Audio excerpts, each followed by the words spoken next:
नमस्कार. वेद ज्योतिषशास्त्राचा या आपल्या अभ्यास मालिकेमध्ये पुन्हा आपलं सगळ्यांचं स्वागत. आपल्या गेल्या व्हिडिओमध्ये आपण पंचांगाची माहिती घेताना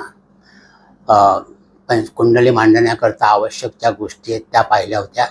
तसंच प्रत्येक ग्रहाचं आणि राशीचं मराठी नाव, इंग्रजी नाव आणि त्याचं आंतरराष्ट्रीय चिन्ह याचा विचार केला होता.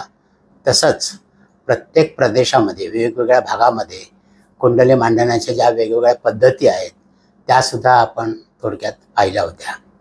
आजच्या आपल्या व्हिडिओमध्ये आपण ग्रह त्यांची गती कशी असते, प्रत्येक ग्रहाला स्वतःभोवती फिरण्याचा म्हणजे त्याची दिवसाची गती, दैनिक गती किती आहे, त्याची सूर्याभोवती फिरण्याची म्हणजे राशीचक्रात फिरण्याची गती किती आहे, किती वेळ लागतो, या सगळ्यांचा आपण थोडक्यात विचार करणार आहोत.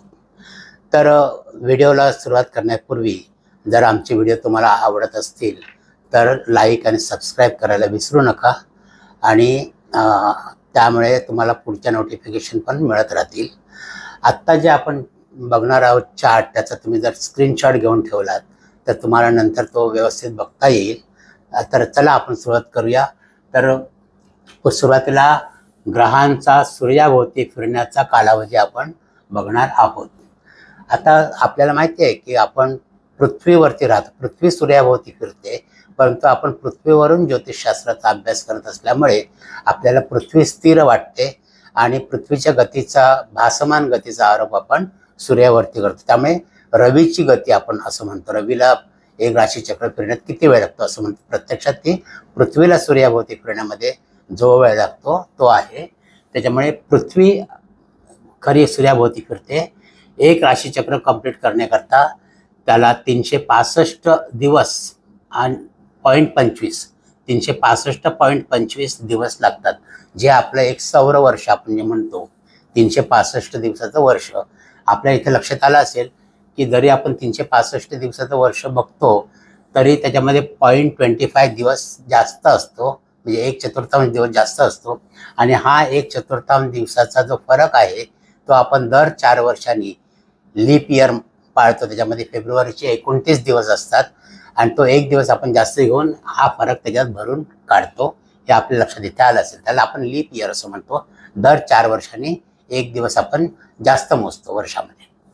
त्याच्यानंतर चंद्र जो आहे तो पृथ्वीचा उपग्रह आहे आणि चंद्र आपल्याला माहिती आहे पृथ्वीभोवती म्हणजे 27 ते 28 दिवसामध्ये फिरतं, म्हणजे एक चांद्रमास त्याच्यामध्ये पूर्ण होतो. परंतु असं करताना तो सूर्याभोवतीची एक प्रदक्षिणा त्याची जी आहे म्हणजे 12 राशीतनं 12 वेळा प्रदक्षिणा ही त्याची 354 दिवसामध्ये होते. 354 दिवस. इथे सुद्धा आपल्याला लक्षात आलं असेल की चंद्राचा राशीचक्र पूर्ण करण्याचा म्हणजे सूर्याभोवती फिरण्याचा जो कालावधी आहे आणि सूर्याचा वर्षाचा कालावधी, त्याच्यामध्ये 11 दिवसाचा साधारण फरक येतो. आणि हा 11 दिवसाचा फरक आपण दर 32 महिने आणि 16 दिवसांनी एक अधिक मास पाळून तो फरक आपण तो ॲडजस्ट करतो. हे सुद्धा आपलं झालेलं आहे पूर्वी पंचांगाचं हे करताना. हे 2 महत्त्वाचे ग्रह झाल्यानंतर बाकीच्या ग्रहांचा जो कालावधी आहे सूर्याभोवती फिरण्याचा तो अंदाजे कालावधी आहे. तर बुध ह्याचा कालावधी राशीचक्रातनं फिरण्याचा 11.5 महिने आहे, सुमारे 11.5 महिने.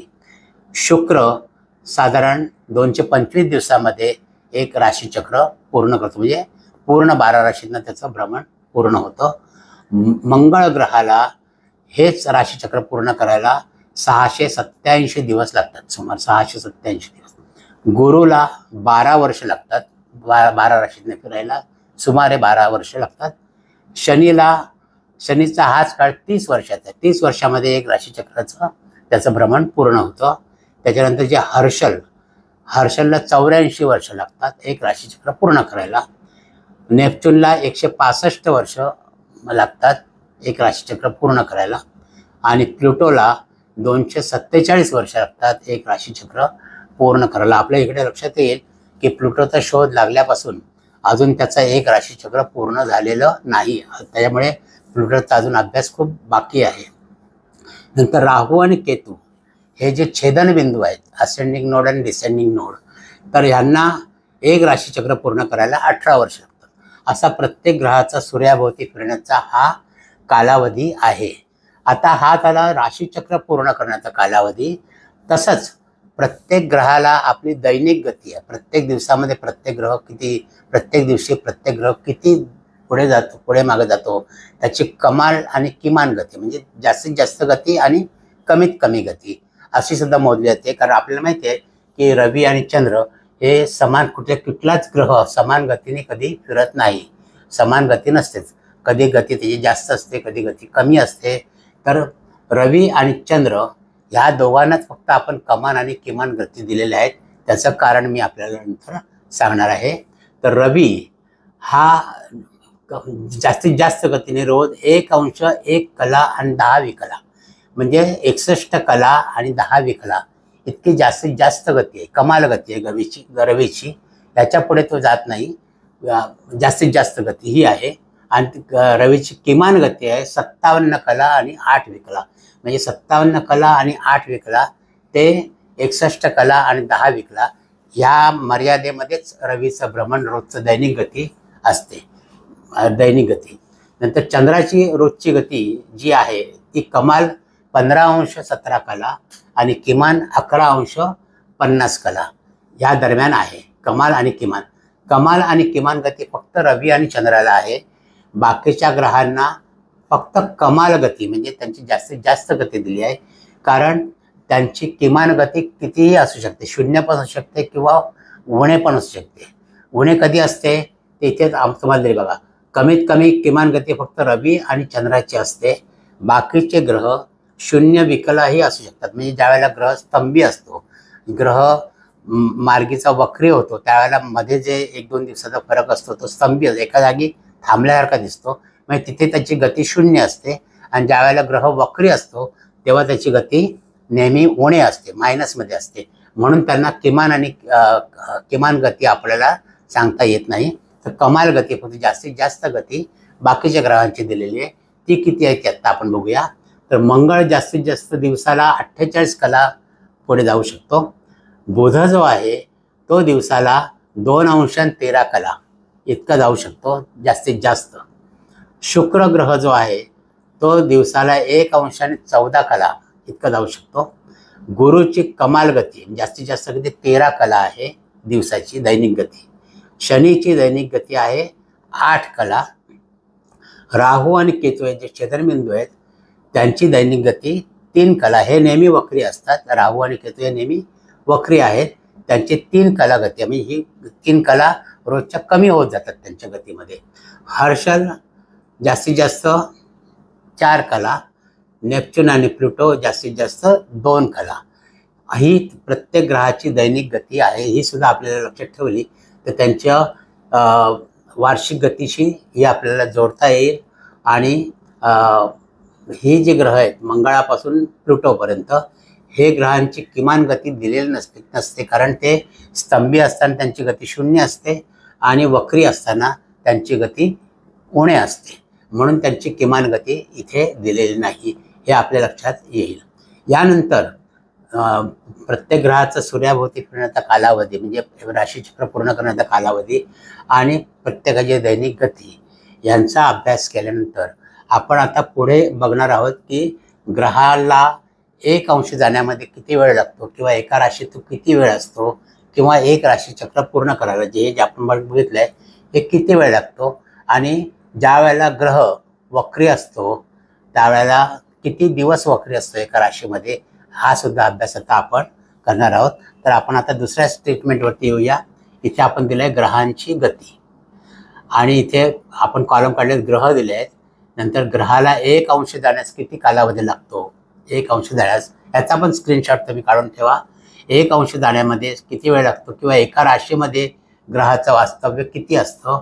तसंच एक राशीचक्र म्हणजे 12 राशीतनं फिरण्याचा त्याला कालावधी किती लागतो आणि एका राशीमध्ये ज्यावेळेला ग्रह वक्री असतो त्यावेळेला तो किती काळाकरता वक्री असू शकतो हे सुद्धा आपण तिथे त्याचं कॅल्क्युलेशन केलेलं आहे. इथे सांगायला तुम्हाला नोट करायचं आहे की रवी आणि चंद्र हे जे 2 ग्रह आहेत हे मात्र कधीही वक्री नसतात. हे कधीही वक्री होत नाहीत. म्हणून त्यांची आपण किमान गती त्यांना पण दिलेली आहे. तर आता रवी बघा, रवी 1 अंश जायला 1 दिवस घेतो, कारण एका राशीमध्ये रवी 1 महिना असतो.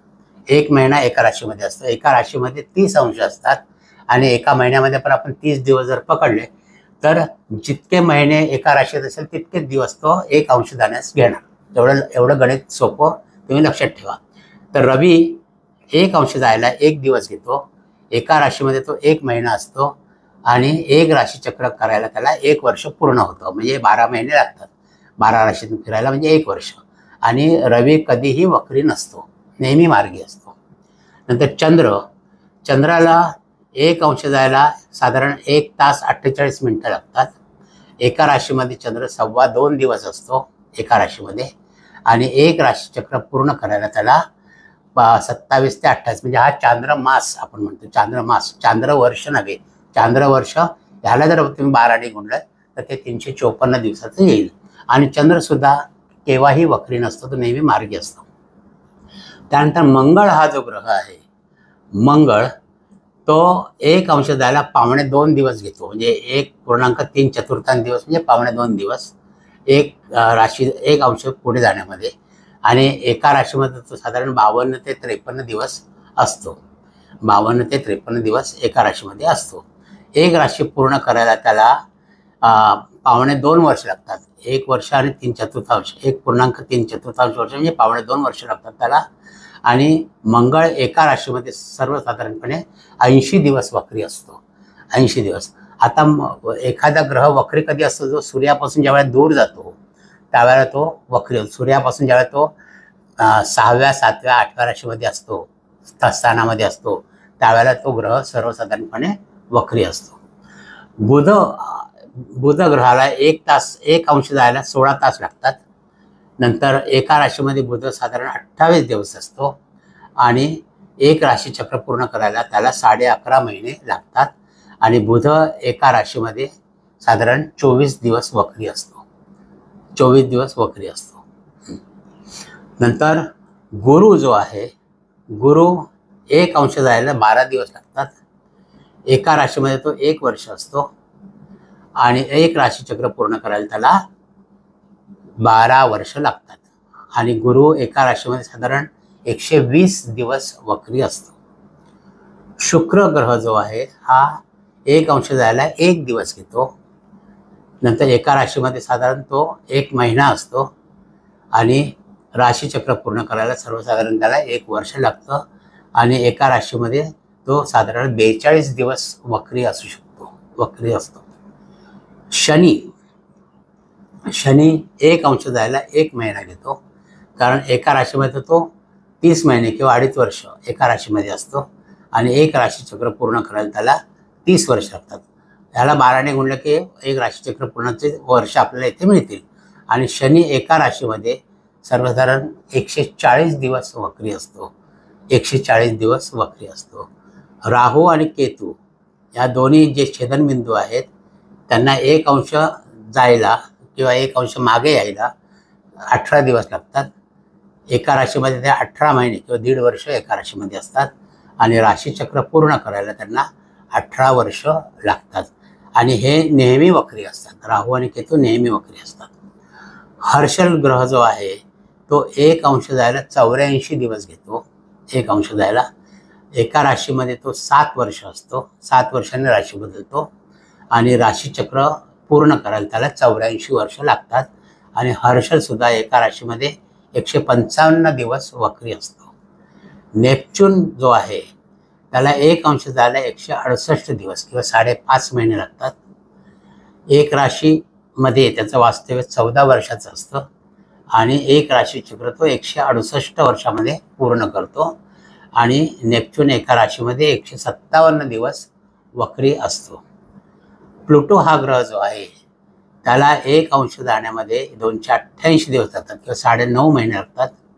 एका राशीमध्ये प्लुटो 24 वर्ष असतो आणि 1 राशीचक्र पूर्ण करायला त्याला 288 वर्ष लागतात. आणि प्लुटोसुद्धा एका राशीमध्ये 160 दिवस वक्री असतो. हा ग्रहांचा जो वक्री असण्याचा काळ आहे हा सुद्धा त्यांचा एका राशीतल्या कालावधीमध्ये मोजला गेलेला आहे. त्याच्यामध्ये त्याचे ते धरूनच आपण हे कॅल्क्युलेशन केलेलं आहे. तर हे जे ग्रहांचं प्रत्येक राशीतलं प्रत्येक अंशातलं वास्तव्य किंवा राशीचक्र पूर्ण करायचं किती वेळ लागतो किंवा वक्री किती दिवस असतो याची सुद्धा तुम्हाला कल्पना आली तर कुंडली बघताना कोणता ग्रह वक्री आहे म्हणजे किती दिवस वक्री असू शकेल वगैरे याची तुम्हाला कल्पना येईल आणि फलादेशामध्ये तुम्हाला त्यांच्या कारकत्वाप्रमाणे त्याचा वापर करता येईल. तर हे जे टेबल आहे ह्याचा सुद्धा तुम्ही स्क्रीनशॉट जर काढून ठेवला तर ही माहिती तुम्हाला नंतर सावकाशाने बघता येईल. आता ज्यावेळेला आपण कुंडली मांडतो तर कुंडलीमध्ये रवीची स्थिती फार महत्त्वाची असते की रवी सर्वसाधारण रवीच्या स्थितीवरनं आपल्याला जातकाचा जन्म साधारण कोणत्या वेळी झाला असेल याची कल्पना येते. तर कुंडलीमध्ये रवी ज्या स्थानामध्ये असतो त्या स्थानामध्ये असला तर साधारण जन्म कोणत्या वेळेचा असेल हे आपल्याला माहीत पडावं म्हणून हे खाली एक कुंडली मांडलेली आहे. त्याच्यामध्ये कोणत्या स्थानामध्ये रवी कधी असतो सकाळी. आता इथे प्रथम स्थानामध्ये सूर्योदयाला रवी सूर्योदयाच्या वेळी तिथे असतो आणि एका राशीमध्ये रवी साधारण 2 तास राहतो. दिवसाची साधारण सर्वसाधारणपणे कमी जास्त वेळ असतो पण 2 तास एका राशीमध्ये सूर्य असतो. एका स्थानामध्ये सूर्य असतो इथे एका राशीमध्ये. त्याच्यामुळे सकाळी 6 ते 8 तो प्रथम स्थानामध्ये असतो या वेळेमध्ये. म्हणजे रवी जर कुंडलीमध्ये ह्या स्थानामध्ये असेल तर बालकाचा जन्म किंवा त्या जातकाचा जन्म सकाळी 6 ते 8 या वेळेत झालेला असतो. जर तो इथे 12व्या स्थानामध्ये तर रवी असा फिरणार क्लॉकवाईज फिरतो. जर 12व्या स्थानामध्ये असेल तर ती जन्मवेळ 8 ते 10 या वेळेची असते. नंतर जो 11व्या स्थानामध्ये जर असेल तर जातकाची जन्मवेळ 10 ते 12 या दरम्यानची असते. दुपारी 10व्या स्थानामध्ये दशम स्थानामध्ये रवी असेल याला आपण आकाशाचं स्थान म्हणतो. ख स्थान म्हणतो. म्हणजे डोक्यावर रवी जो असतो तो दुपारी 12 ते 2 असतो. म्हणून इथे दशम स्थान हे आपल्या डोक्यावरचं स्थान आहे. म्हणून तिथे जर रवी असेल तर जातकाचा जन्म दुपारी 12 ते 2 या वेळेमध्ये झालेला असतो. इथे जर नवम स्थानामध्ये रवी असेल तर जन्मवेळ 2 ते 4 या दरम्यानची असते. तसंच अष्टम स्थानामध्ये जर रवी असेल तर जन्मवेळ सायंकाळी 4 ते 6 या वेळेची असते. आणि सप्तम स्थानामध्ये असेल तर सायंकाळी 6 ते 8 म्हणजे 2-2 तासाचा फरक असतो. इथे हा जसा सूर्योदयाला जन्म असतो तसं इथे असेल तर तो सूर्यास्ताच्या वेळेचा जन्म असतो. कारण सूर्यास्त जन्म जनरली आपण 6 ते 6:30-7 या वेळेला होतो. आणि 6 ते 8 ही वेळ जी आहे ही पश्चिम क्षितिज आहे, हे पूर्व क्षितिज आहे असं आपण म्हणतो. हे दक्षिण आणि हे उत्तर आहे. मग सप्तम स्थानामध्ये जर रवी असेल कुंडलीमध्ये तर जातकाची जन्मवेळ सर्वसाधारण सायंकाळी 6 ते 8 या वेळेमध्ये जन्म झालेला. थोडंसं मागे पुढे होऊ शकतो गतीप्रमाणे पण सर्वसाधारणपणे 6 ते 8 या वेळेचा जन्म असतो. नंतर षष्ठ स्थानामध्ये जर रवी असेल तर रात्री 8 ते 10 ही जातकाची जन्मवेळ असू शकते. पंचम स्थानामध्ये रवी असता 10 ते 12 या वेळेमध्ये जन्म झालेला असू शकतो. नंतर चतुर्थ स्थानामध्ये जर रवी असेल तर मध्यरात्री 12 ते 2 म्हणजे हे जसं आकाशाचं स्थान आहे तसं ते पाताळाचं स्थान म्हणजे रवी अगदी खाली जमिनीच्या खाली म्हणजे 12 ते 2 रात्री 12 ते 2 इथे दुपारी 12 ते 2 इथे रात्री 12 ते 2 हे लक्षात ठेवा. नंतर तृतीय स्थानामध्ये रवी असता उत्तर रात्री 2 ते 4 या वेळेमध्ये जन्म झालेला असतो. आणि द्वितीय स्थानामध्ये रवी असता पहाटे 4 ते 6 या वेळेमध्ये जातकाचा जन्म झालेला असू शकतो. यावरून तुमच्या लक्षात येईल की रवीचं जे भ्रमण असतं कुंडलीमधलं रवी ज्या स्थानामध्ये आहे त्या स्थानावरून आपल्याला जातकाची जन्मवेळ साधारण कोणती असेल याचा आपल्याला अंदाज लावता येतो. याच प्रकारे प्रत्येक राशीमध्ये रवीचा कालावधी जो आहे तो पण ठरलेला असतो. तर तो सुद्धा जर आपण बघू पुढच्या वेळेला तर त्यावेळेला ज्या ज्या राशीमध्ये रवीचं भ्रमण असतं त्या राशीमध्ये तो कोणत्या कालावधीमध्ये असतो. उदाहरणार्थ मकर राशीमध्ये तो 14 जानेवारी ते 14 फेब्रुवारी असा असतो. मग जर तो मकर राशीमध्ये असेल तर जातकाचा जन्म 14 जानेवारी ते 14 फेब्रुवारी या दरम्यानचा असतो. आणि तिथे जर रवीचे अंश दिलेले असतील तर रवी साधारण रोजचा 1 अंश जातो. बघा 1 अंश झाले 1 दिवस लागतो. म्हणजे रवी ज्या अंशावरती असते तेवढे दिवस तेवढे पुढे घ्यायचं. उदाहरणार्थ रवी समजा 5 अंशावरती मकर राशीमध्ये असेल तर मकर राशीमध्ये रवी 14 तारखेला जातो आणि 5 अंश जायला 5 दिवस, म्हणजे साधारण 14 आणि 5 19, म्हणजे 19 जानेवारीचा जातकाचा जन्म असेल असं आपल्याला सांगता येतं. आणि ही वेळ तिथे सांगता येते की कोणत्या स्थानामध्ये आहे ती, म्हणजे रवीच्या भ्रमणावरनं आपल्याला जातकाची जन्मवेळ आणि जन्मतारीख सांगता येते. याचप्रमाणे कुंडलीतील इतर ग्रहांचा विचार करून, म्हणजेच जे बाह्य मोठे ग्रह आहेत, मंदगती ग्रह, गुरु, शनी, हर्षल, नेपच्यून, प्लुटो यांचा विचार करून आपल्याला जातकाचं जन्मवर्षसुद्धा काढता येतं. ती सुद्धा पद्धत आपण नंतर पुढे शिकणार आहोत. तर सध्या तरी आपण रवीचं कुंडलीमधलं जे स्थान आहे, ज्या स्थानामध्ये रवी असेल त्या स्थानावरून जातकाचा जन्म कोणत्या वेळेचा आहे याचा तुम्हाला अर्थबोध होऊ शकेल. कोणत्या राशीमध्ये आहे त्याच्यावरून त्याचा जन्म महिना किंवा जन्मदिवस आपल्याला काढता येईल, जन्मतारीख. आणि वर्ष काढायला पण मात्र थोडीशी वेगळी पद्धत आहे. तर आत्तापर्यंत आपण जे पाहिलं की ग्रहांचा सूर्याभोवती फिरण्याचा काळ, राशीचक्र पूर्ण करण्याचा काळ, किंवा दैनिक गती ग्रहांची, किंवा प्रत्येक राशीमध्ये ग्रह किती वेळ असतो, तर ते आपण आता ह्याच्यातनं त्याचा थोडासा परामर्श घेतलेला आहे. ह्याचा व्यवस्थित अभ्यास केल्यानंतर पुढे आपण पुढच्या भागामध्ये आपण रवीची प्रत्येक राशीमध्ये कोणत्या तारखेला रवी असतो आणि ती जन्ममास कसा काढायचा त्याचा आपण विचार करणार आहोत. आजच्या पुरता आपण इथेच थांबूया. आमच्या पुढच्या व्हिडिओमध्ये आम्ही लवकरच आपल्या भेटीला येऊ. तोपर्यंत हा व्हिडिओ कसा वाटला त्याबद्दल आम्हाला तुम्ही कॉमेंट्समध्ये लिहा आणि सबस्क्राईब करा, बेल आयकॉनवरती प्रेस करा. शुभम भवतु.